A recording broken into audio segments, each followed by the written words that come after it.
Huenda umetumia dawa za aina nyingi sana, umetumia dawa za hospitalini, umetumia dawa za kawaida za asili, umetumia mpaka dawa ambazo za kutengeneza tu nyumbani, lakini haujapona changamoto ya presha kabisa. Presha yako inarudi mara kwa mara, inajirudia.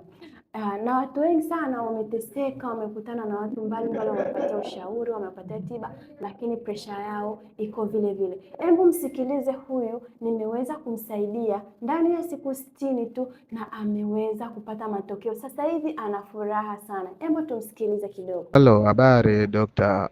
Nashukuru Mungu, naona hapa nilikuwa nimejaribu kufanya vipimo leo. Nilikuwa nimetoka kazini kidogo, nimefanya vipimo, naona presha imeanza kupungua. Pia naona imetoka kwenye 200, imeshuka hadi 138.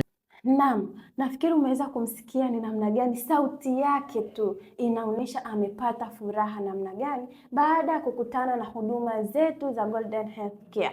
Kama ni wewe umeteseka na changamoto ya presha kwa muda mrefu na unajaribu kutafuta tiba ambayo itakusaidia kudhibiti changamoto yako ya presha moja kwa moja, unaweza kuwasiliana na sisi, tutakuhudumia kwa upendo mkubwa sana, tutakusimamia katika ulaji, tutakusimamia katika mazoezi, lakini pia tutakupatia package nzuri sana. Golden Healthcare, kila kona tupo na wewe.